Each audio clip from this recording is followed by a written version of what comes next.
Hello all and welcome to another edition of Forcing the Wheel with Killer Owen. Today I'm going to be covering the Punishing Maverick deck. Differs a little bit than the normal Maverick deck, but not by a lot, so I'm just going to jump right into things. The reason why I'm going to be playing the Punishing Maverick instead of the regular Maverick is that I believe that the Punishing Maverick deck does a lot better against an aggro metagame, whereas the Maverick does better against a more control and like Storm decks kind of metagame, which is why I'm playing this one. And I've been seeing a lot more aggro decks, but we'll see how that goes. So let's just go over the lands first. We have 24 lands, which is kind of like a standard deck. We have one Dryad Arbor. It's just a good little utility land that we can actually get turn 1 with green suns in it if we need to get a mana boost, or it's good if we just need a little 1/1 creature on the board to do some damage. We have one lone Caracas. This is just going to help with opponents' legendary creatures, especially against decks such as Reanimator, where almost all of their creatures they're going to be playing are legendary. We have 3 Wastelands, no stranger to Legacy here. This is just going to help us get control over the board. I only have 3 in this deck because in combination with Neither Reliquary we can basically get enough to usually lock down our opponents if we need to. We have 7 fetch lands in total. We have 4 Windswept Heaths just because green and white are our main colors, and then 3 Misty Rainforests again because green is our main color, and that can basically get almost all but one of our lands, which is just basic plain. And we have Tropical Island, so it's just a little nice addition to that. We run 2 basic lands, 1 forest and 1 plains, just in case they have like a Path to Exile or Blood Moons. That way we can play around those. Here are our dual lands. We have 2 Tropical Islands. This is just mostly just to get our Rockswarm Monk, or if we want to board in our Spell Pierces. We have 2 Taigas. This is going to just help us play our Punishing Fires. And then we have 3 Savannahs. So we have a total of 7 dual lands. Savannah is obviously the one we want most of because green and white once again is our main colors. We have 2 Grove of the Burnwillows. I think 3 is the max I'd go. I think 4 is a bit overkill in this deck. This is just going to help with our Punishing Fire combo. So if we need to, we can tap for green or red and give our opponent 1 life. And once we have cast our Punishing Fire, this will allow us to use its ability whenever our opponent gains life to return Punishing Fire to our hand. So it's kind of like a little endless combo where we can use it to continually just whittle away our opponent's creatures or just their life, depending on the situation. And then we have 1 Lone Horizon Canopy. This is just good for mana fixing, and it's also really good with Neither Reliquary. So not only does it pump up Neither Reliquary if we need to go get it, we can sacrifice it to draw a card, dig a little deeper into our graveyard, and it helps out Neither Reliquary just grow. We have 3 Punishing Fires. This is a good little toolbox. Once again, part of the Grove of the Burnwillows combo. This is why it's called Punishing Maverick, is just because of this little interaction here. Just good way to do 2 damage to a creature or player, so have 3 of those. 4 Swords of Plowshare. Usually if you're running white in Legacy, you're going to be usually running 4 swords, depending on the deck, but mostly the aggro decks will always run 4 of these. Just a good way to deal with opponent's creatures, or if we need a little extra life, say we're going against the burn deck, we can use it against one of our own creatures to gain a little bit of life. We have 4 Noble Hierarchs, just a way to accelerate into mana quickly. Also gives our creatures Exalted, and if needs be, she can be a lone beater. And in this deck, that's actually not out of the norm, especially with all the equipments we have. We have 1 Lone Rockswarm Monk. This guy is just going to help us deal with decks that are just going to be taking our life away, such as red deck wins or other aggro decks. It's just going to help us be able to stay in the game longer and help us pull ahead in the late game. We have 4 Mother of Ruins. This is a nice little utility creature. It's mostly going to just protect our other creatures from any spells our opponents may have, whether it be Burn or Swords of Plowshare or Black Removal, you name it. It's also good if we need to get those the last few points of damage in through our opponent's creatures. We can just name the color that our opponent has, and then our creatures can just walk on through. And then here we have 4 Night of the Reliquaries. This card is amazing in the deck, just because of the amount of lands we're going to be having in our graveyard.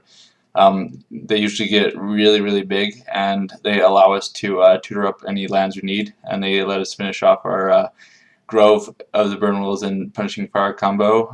And like I said earlier, good with Wastelands to lock out our opponent. Just a great creature that just gets huge really fast. So obviously run for those. We have 2 Solid Pride Mage.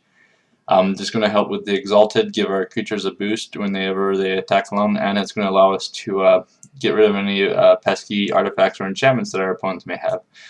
So we'll have 2 of those. We want to run 1 Lone Gaddock Teague. This is going to help more against certain control decks and combo decks, just keep them from going off and countering some of our spells with cards like Force of Will. Then we have 3 Stoneforge Mystics. This is just going to be good with our equipments. So basically we get these down, turn 2 or later on in the game, and we can basically get any one of our 4 equipments depending on what our opponents are playing. And it's just another one of those great toolboxes. I mean, Stoneforge decks are all over Legacy right now, so if you haven't picked up your 4 copies, I would do so. We also have 1 Lone Scavenging Ooze. This is just going to help against graveyard-based decks and just get rid of our opponent's graveyards. Say they have Tarmogoyf, we can use this to keep their Tarmogoyfs down to 0-1 as well. So great card. The price has been going up on this. I remember when it was about $10, but it's about 27 right now, which is almost the price of the Commander deck when it came out. So I don't really see this card falling in price until they actually decide to reprint it. We have 4 green Sun Zenith. Again, another toolbox kind of card. For 1 green and X, we can tutor up any green creature. So key there is green creature, so don't get confused. You can't tutor up like your Stoneforge or Mother of Ruins.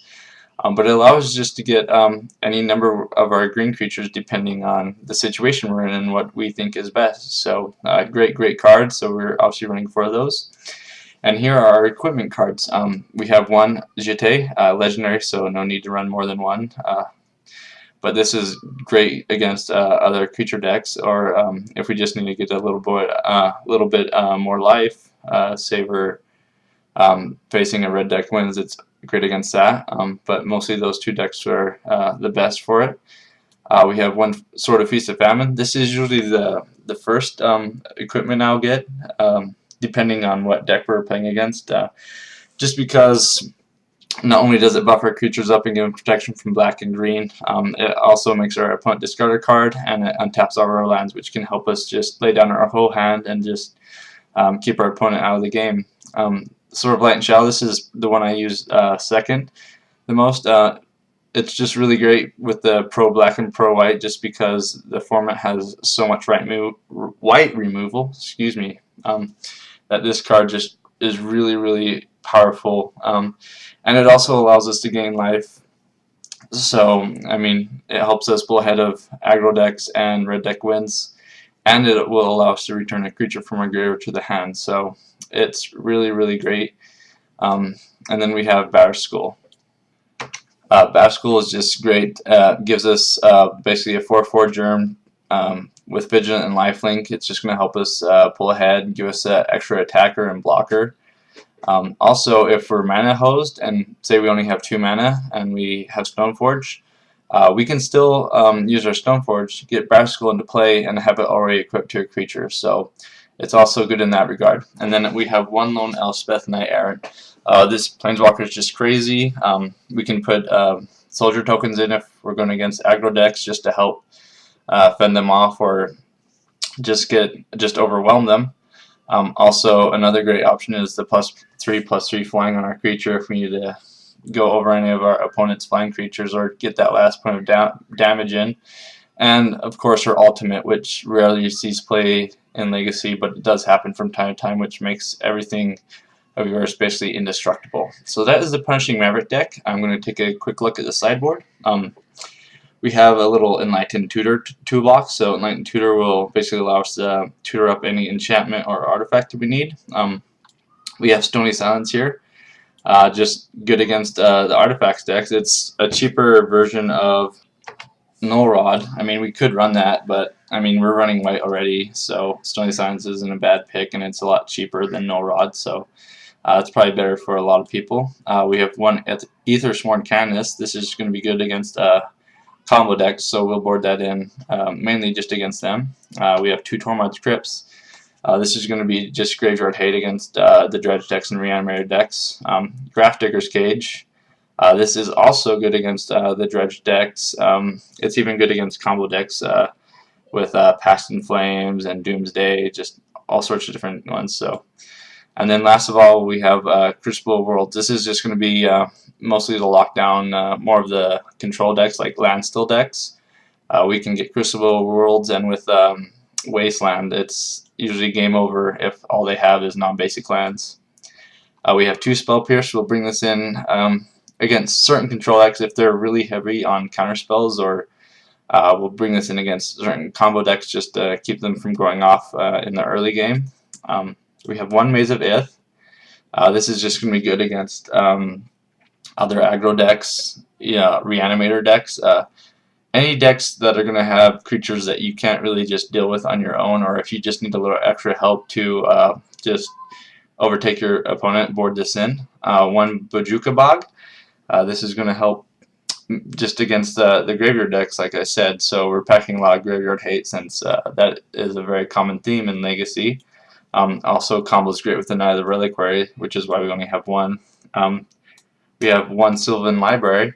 This is going to help with our library manipulation. This is really good against, let's say, combo decks and certain control decks. It's just going to help us draw the cards that we need to, and just help us manipulate our library to our advantage. And then last of all, we have one extra Scavenging Ooze just to help out with the graveyard decks. So there you have it. I'm going to go do some Legacy games, and hopefully we'll do well. So thanks for watching. Be sure to check out MTGO Academy and subscribe to my Facebook, Twitter, and YouTube channels. And thanks for watching. I'll see you all in round one.